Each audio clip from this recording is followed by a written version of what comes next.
Imaginez que vous soyez dans votre lit, seul, épuisé par une maladie, une douleur ou une épreuve qui semble ne jamais finir.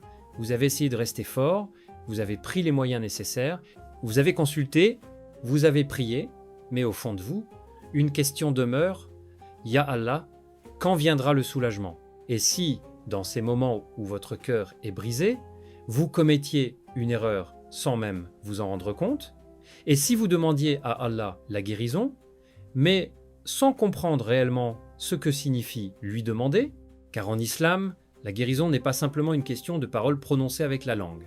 Elle commence par le cœur.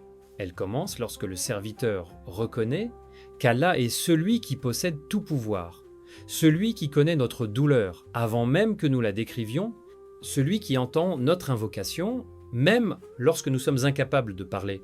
Les Corans nous rappellent une parole extraordinaire d'Ibrahim, al-Islam et quoi Jesus me c'est lui qui me guide, Surat Esh-Shuara, verset 4. Remarquez quelque chose de profondément puissant. Les moyens existent, les médecins existent, les traitements existent. Mais derrière toutes ces causes se trouve Allah, le véritable guérisseur, et c'est précisément ce que nous allons découvrir aujourd'hui. Nous allons parler d'un dura de guérison rapporté de Mohammed.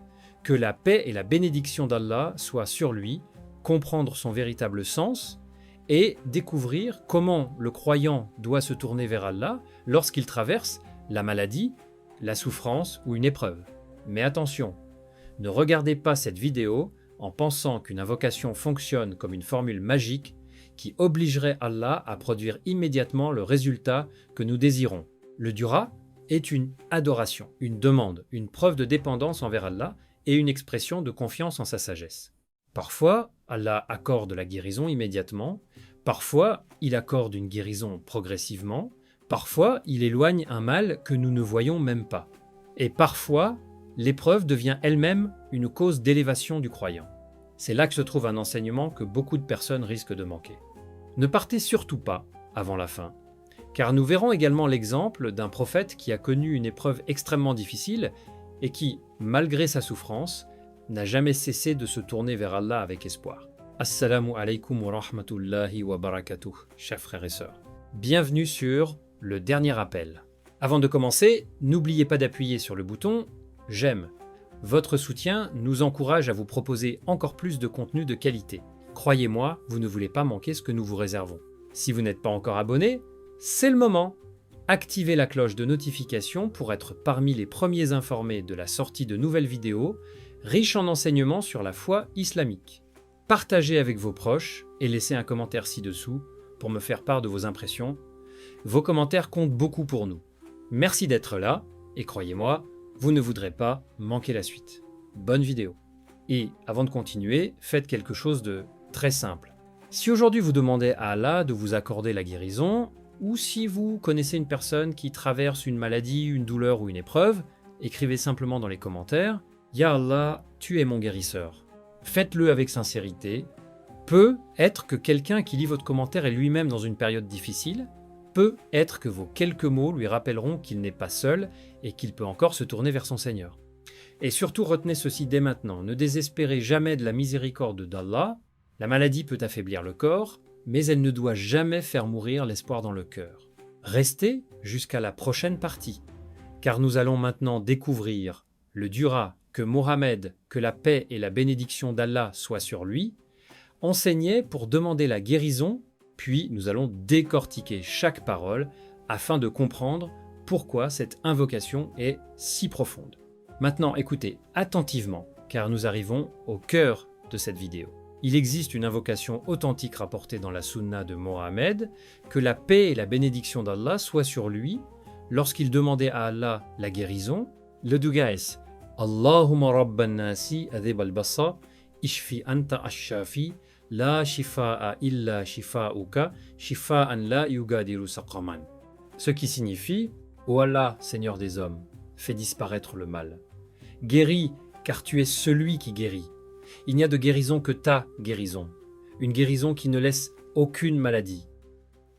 Prenez quelques secondes pour réfléchir à ces paroles. Ô Allah, Seigneur des hommes, l'invocation commence par reconnaître la seigneurie d'Allah. Il n'est pas seulement le Seigneur de ceux qui sont en bonne santé. Il est le Seigneur du malade comme du bien portant, du faible comme du fort, de celui qui comprend son épreuve comme de celui qui ne la comprend pas encore. Puis vient cette demande, fais disparaître le mal, remarquez la simplicité.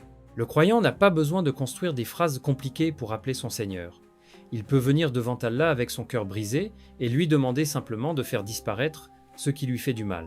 Puis vient une parole extraordinaire. Guéris car tu es celui qui guérit. Cela remet immédiatement notre confiance à sa juste place. Le médecin peut diagnostiquer, le médicament peut être une cause, le traitement peut être un moyen, la chirurgie peut être un moyen, mais le croyant sait que le résultat final appartient à Allah. C'est exactement ce que nous enseigne le Coran à travers les paroles d'Ibrahim alayhi salam. Et quand je suis malade, c'est lui qui me guérit. Sorit esh shugara, verset la pamplo. Cette phrase devrait transformer notre manière de regarder la maladie. Lorsque nous sommes malades, nous ne sommes pas abandonnés. Lorsque nous souffrons, Allah connaît notre souffrance. Lorsque nous pleurons dans la solitude, Allah entend ce que personne d'autre n'entend. Et lorsque nous levons les mains pour demander la guérison, nous nous tournons vers celui qui possède toutes choses. Mais il y a encore une partie de cette invocation que vous devez absolument comprendre. Il n'y a de guérison que ta guérison. Cela ne signifie pas qu'un musulman doit abandonner les médecins ou refuser les traitements. Au contraire, l'islam nous enseigne à prendre les causes permises tout en plaçant notre confiance en Allah. Vous pouvez aller chez le médecin, vous pouvez prendre un traitement prescrit, vous pouvez consulter un spécialiste, vous pouvez vous reposer et prendre soin de votre corps, mais votre cœur doit savoir que toutes ces causes ne produisent leur effet que par la permission d'Allah. C'est une différence fondamentale. Deux personnes peuvent prendre le même médicament. Une personne peut guérir, tandis qu'une autre continue à souffrir. Cela nous rappelle que les moyens ne sont pas indépendants de la volonté d'Allah. Et c'est ici que le dua devient beaucoup plus profond qu'une simple récitation.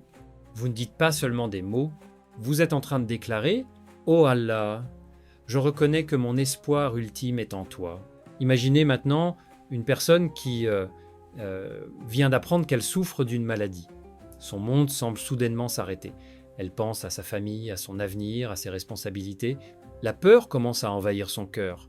Puis, dans la solitude de la nuit, elle lève ses mains et dit « Ô Allah, Seigneur des hommes, fais disparaître le mal. Guéris, car tu es celui qui guérit. » La maladie ne peut être pas disparue à cet instant. Mais quelque chose peut déjà commencer à changer. Son cœur se reconnecte à son Seigneur et parfois, c'est précisément là que commence une transformation profonde. Ne pensez donc pas que votre invocation est inutile, simplement parce que vous n'avez pas encore vu le résultat que vous espériez. Le croyant invoque Allah avec confiance, tout en acceptant que la sagesse d'Allah dépasse sa propre compréhension. Et si vous êtes actuellement malade, si vous souffrez physiquement ou émotionnellement, ne laissez pas cette épreuve vous pousser au désespoir.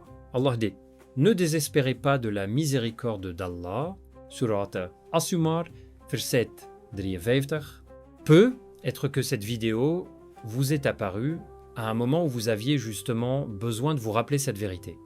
Alors, si vous êtes encore avec nous, écrivez dans les commentaires « Ya Allah, accorde-moi une guérison complète et bénie. » Et si vous connaissez quelqu'un qui souffre, vous pouvez faire dua pour cette personne également, mais restez jusqu'à la prochaine partie.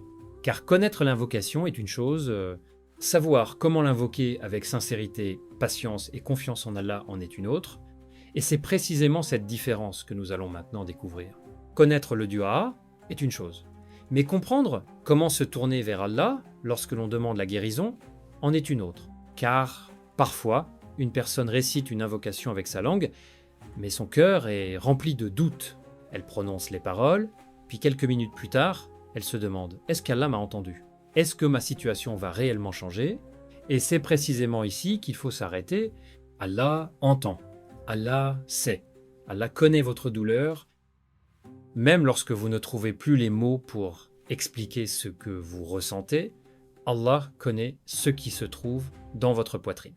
Le Coran nous rappelle, nous avons effectivement créé l'homme et nous savons ce que son âme lui suggère. Et nous sommes plus près de lui que sa veine jugulaire. Surat Kaf, verset 19.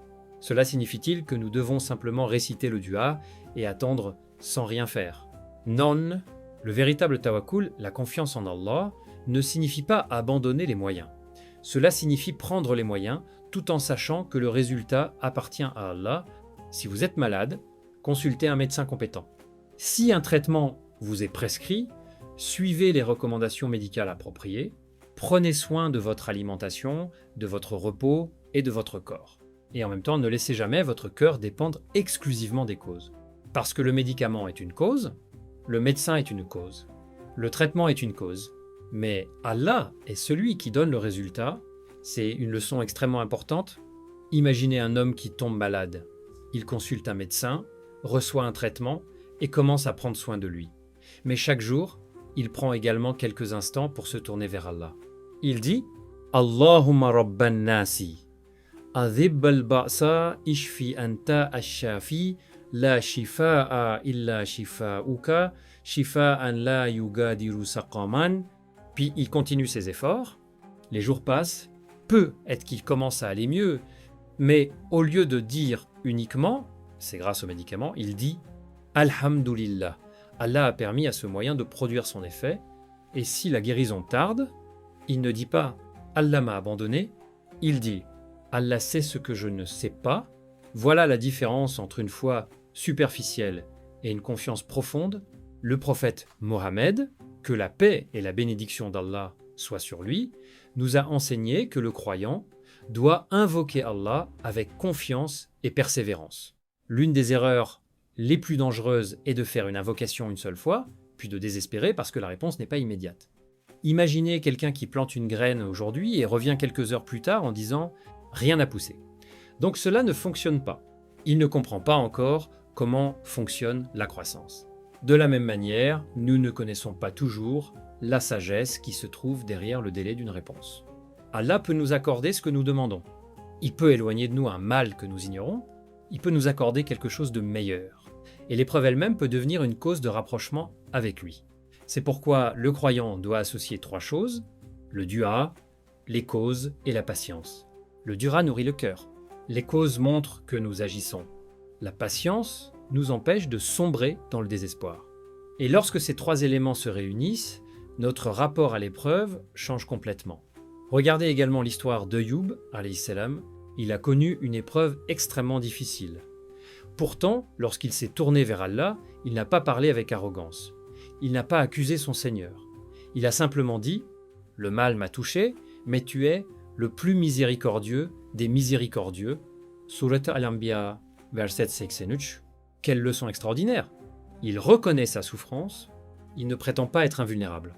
Mais au milieu de son épreuve, il garde une bonne opinion d'Allah, et c'est peu être ce que quelqu'un qui regarde cette vidéo doit entendre aujourd'hui. Vous pouvez être fatigué, vous pouvez avoir peur, vous pouvez pleurer, vous pouvez ne pas comprendre pourquoi cette épreuve vous atteint. Mais vous pouvez toujours dire « Ya Allah, je ne comprends pas ce qui m'arrive, mais je sais que tu sais. Je ne vois pas la sortie, mais je sais que tu la vois. » Et cette confiance est précieuse. Alors si vous traversez actuellement une épreuve, écrivez dans les commentaires « Ya Allah, donne-moi la patience et ne laisse jamais mon cœur désespérer de ta miséricorde. » Et si vous connaissez quelqu'un qui souffre, faites également du bras pour cette personne.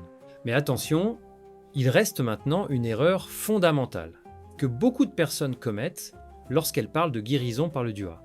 Une erreur qui peut transformer une magnifique adoration en une compréhension totalement fausse. Et si vous la commettez, vous risquez de passer à côté du véritable message que l'islam nous enseigne sur la maladie, la guérison et la confiance en Allah. C'est ce que nous allons découvrir dans la prochaine partie. Il est maintenant temps de révéler l'erreur dont nous parlions. L'erreur, c'est de croire que le dua est une formule magique qui garantit automatiquement une guérison immédiate. Non, mes frères et sœurs.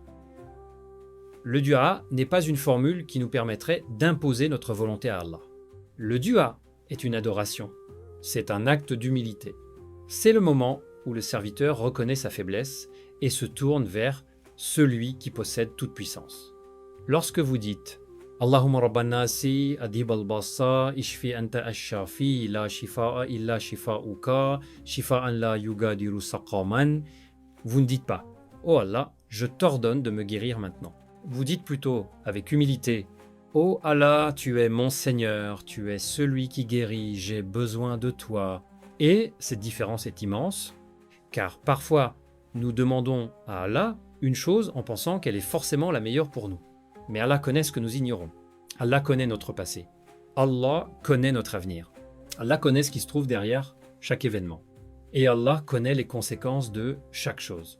C'est pourquoi le croyant demande, espère et insiste dans ses invocations tout en laissant le résultat à la sagesse d'Allah. Regardez l'exemple extraordinaire d'Ayoub alayhi salam. Son histoire est l'une des plus puissantes lorsqu'il s'agit de comprendre la patience face à l'épreuve.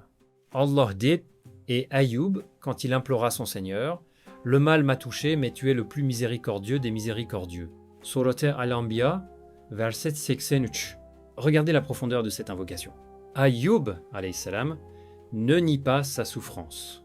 Il dit, le mal m'a touché, il reconnaît son épreuve, mais immédiatement après, il mentionne la miséricorde d'Allah.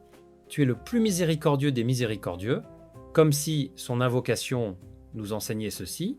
Oui, je souffre, mais ma souffrance ne m'empêchera pas d'avoir une bonne opinion de mon Seigneur. Et c'est là une leçon que nous devons absolument retenir. Certaines personnes pensent, si Allah m'aime, pourquoi suis-je malade? Si Allah m'entend, pourquoi ma guérison tarde-t-elle?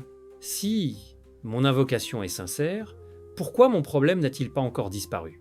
Mais l'épreuve n'est pas nécessairement un signe qu'Allah vous déteste. Le Coran nous enseigne que les croyants seront éprouvés. Allah dit, très certainement, nous vous éprouverons par un peu de peur, de faim et de diminution de biens, de personnes et de fruits. Et annonce la bonne nouvelle aux endurants. Surati Al-Baqarah, verset 155. Puis Allah décrit ces personnes, ceux qui, lorsqu'un malheur les atteint, disent « Certes, nous sommes à Allah et c'est à lui que nous retournerons. » Surat Al-Baqarah, verset 156. Remarquez quelque chose. Allah ne dit pas que les croyants ne connaîtront jamais la douleur. Il parle de leur réaction lorsqu'ils sont touchés par l'épreuve. C'est cela qui est essentiel. La maladie peut toucher le corps, mais nous devons essayer de protéger notre foi. La douleur peut atteindre nos forces, mais elle ne doit pas nous pousser à désespérer de la miséricorde d'Allah. Les larmes peuvent couler, mais même derrière les larmes, le croyant peut continuer à dire « Ya Allah, guéris-moi » et il peut continuer à prendre les moyens nécessaires. Il peut consulter, il peut recevoir des soins, il peut demander conseil, il peut utiliser les traitements permis. Tout cela ne diminue pas son tawakkul. Au contraire, prendre les moyens tout en plaçant son cœur en Allah fait partie de l'équilibre que le croyant recherche. Et voici quelque chose que vous devez absolument retenir. Ne remplacez jamais un traitement médical nécessaire par une promesse trouvée sur Internet. Ne dites jamais à une personne malade « Arrête ton traitement et récite simplement cette invocation ». Ce n'est pas ainsi que nous devons comprendre la confiance en Allah. Nous invoquons Allah, nous prenons les moyens et nous demandons à Allah de bénir ces moyens. Parce que le prophète Mohammed, que la paix et la bénédiction d'Allah soient sur lui, nous a enseigné de rechercher les moyens de traitement. Et maintenant, imaginez une personne qui souffre depuis longtemps. Elle se réveille chaque matin avec une douleur. Elle sourit devant sa famille pour ne pas les inquiéter. Mais lorsqu'elle est seule, elle pleure. Un jour, elle comprend quelque chose. Je peux chercher la guérison sans perdre l'espoir. Elle consulte. Elle prend les moyens nécessaires. Et chaque nuit, elle lève ses mains vers Allah. Peut être que sa situation s'améliore progressivement. Peut être que la guérison arrive rapidement. Peut être que l'épreuve dure encore. Mais dans tous les cas, elle apprend à ne plus laisser la maladie définir sa relation avec Allah. Et c'est là que nous devons être prudents avec les témoignages. Vous entendrez peu être quelqu'un dire « J'ai récité telle invocation et j'ai été guéri ». Son expérience peut être sincère et profondément touchante. Nous ne devons pas transformer un témoignage en promesse religieuse.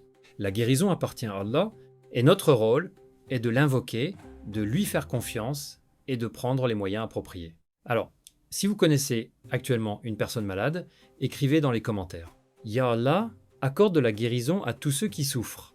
Ne mentionnez pas nécessairement le nom ou les détails médicaux de la personne, faites simplement une invocation pour elle et partagez cette vidéo avec quelqu'un qui traverse une épreuve, non pas en lui promettant que cette vidéo va automatiquement le guérir, mais simplement pour lui rappeler une vérité essentielle. Il ne doit jamais désespérer de la miséricorde d'Allah, car Allah dit Certes, avec la difficulté vient certes la facilité. Surat Ash-Sharh, versets 5-6. La difficulté n'est donc pas toute votre histoire. La douleur n'est pas toute votre histoire. La maladie n'est pas toute votre histoire. Votre histoire continue avec Allah, et maintenant nous arrivons au moment le plus important. Après avoir compris le dua, après avoir compris la confiance, après avoir compris la patience et l'exemple d'Ayoub, alayhi salam, il est temps de mettre tout cela en pratique. Dans la dernière partie, nous allons prendre quelques instants pour nous tourner ensemble vers Allah avec une invocation sincère. Alors ne partez pas maintenant, la dernière partie pourrait être celle dont votre cœur avait besoin aujourd'hui, et si vous êtes encore là, écrivez simplement « Je ne désespérerai jamais de la miséricorde d'Allah ». Mes frères et sœurs, nous sommes arrivés au moment où j'aimerais que vous mettiez de côté, pendant quelques instants, toutes vos inquiétudes. Si vous êtes actuellement malade, si quelqu'un que vous aimez souffre, ou si vous traversez simplement une période difficile, écoutez attentivement, respirez profondément. Et rappelez-vous cette vérité, Allah connaît votre douleur, vous n'avez pas besoin de cacher votre souffrance à celui qui connaît déjà ce qui se trouve dans votre cœur. Vous pouvez lui parler, vous pouvez l'invoquer, vous pouvez pleurer devant lui, vous pouvez lui demander encore et encore. Et surtout, vous pouvez espérer en sa miséricorde. Le prophète Mohammed, que la paix et la bénédiction d'Allah soient sur lui, nous a enseigné cette magnifique invocation « Allahumma rabban nasi, adhib al-basa, ishfi anta ash-shafi, la shifa'a illa shifa'uka, shifa'an la yugadiru saqaman » Ô Allah, Seigneur des hommes, fais disparaître le mal. Guéris, car tu es celui qui guérit. Il n'y a de guérison que ta guérison, une guérison qui ne laisse aucune maladie. Prenez un instant pour réfléchir à ces mots. Tu es celui qui guérit. Cela signifie que notre espoir ultime ne repose pas uniquement sur les causes visibles. Oui, nous consultons les médecins. Oui, nous prenons les traitements nécessaires. Oui, nous faisons tout ce qui est raisonnablement possible, mais notre cœur reste attaché à Allah. Parce que nous savons que les causes ne sont pas indépendantes de sa volonté. Et maintenant, souvenez-vous de 3 choses. Premièrement, Allah est le véritable guérisseur. Le Coran nous dit « Et quand je suis malade, c'est lui qui me guérit ». Surat Ash-Shu'ara, verset la Pamplo. Deuxièmement, invoquez Allah avec sincérité. Ne récitez pas simplement des paroles avec votre langue pendant que votre cœur est ailleurs. Comprenez ce que vous demandez. Lorsque vous dites « Ya Allah, guéris-moi », reconnaissez votre faiblesse et reconnaissez sa puissance. Troisièmement, ne désespérez jamais lorsque la réponse tarde. Vous ne savez pas ce que Allah prépare. Vous ne savez pas quel mal il éloigne. Vous ne savez pas quelle récompense il vous réserve. Vous ne savez pas comment cette épreuve peut transformer votre cœur. Souvenez-vous d'Ayoub, alayhi salam, il a souffert, il a patienté, il a invoqué et il n'a jamais cessé de se tourner vers son Seigneur. Son invocation était simple, le mal m'a touché, mais tu es le plus miséricordieux des miséricordieux. Surat Al-Anbiya, verset 63. Alors, si votre cœur est lourd aujourd'hui, faites de cette parole votre refuge. Ya Allah, le mal m'a touché, mais ta miséricorde est plus grande que mon épreuve. Et maintenant, faisons une invocation. Ô Allah, Seigneur des hommes, toi qui connais nos douleurs visibles et invisibles, toi qui connais nos faiblesses, toi qui connais nos peurs, nous te demandons de nous accorder la guérison lorsque nous sommes malades.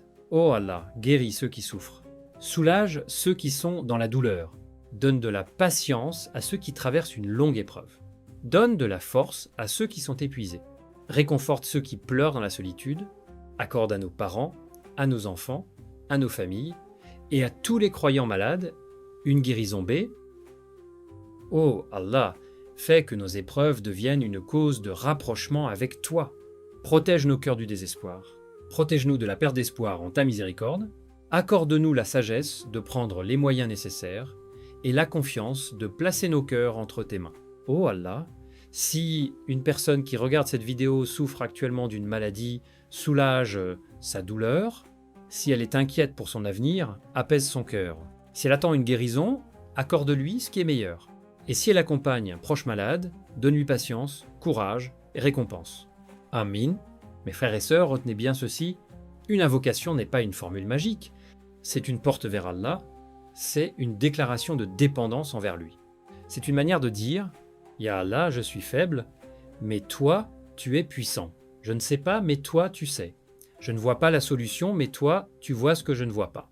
Et peut être que votre guérison sera physique. Peut être qu'elle sera progressive. Peut être que Allah vous accordera une autre forme de soulagement, mais quoi qu'il arrive, ne laissez jamais votre cœur abandonner Allah. Car Allah dit « Ne désespérez pas de la miséricorde d'Allah. » Alors voici ma question pour vous. Pour quelle chose demandez-vous aujourd'hui à Allah de vous guérir ou de vous soulager? Est-ce une maladie, une douleur, une inquiétude, une épreuve familiale, une souffrance intérieure?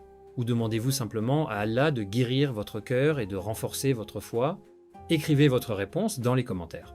Et si vous le souhaitez, écrivez simplement « Ya Allah, guéris-moi et guéris ceux que j'aime ». Votre commentaire peut également rappeler à une autre personne qu'elle n'est pas seule dans son épreuve.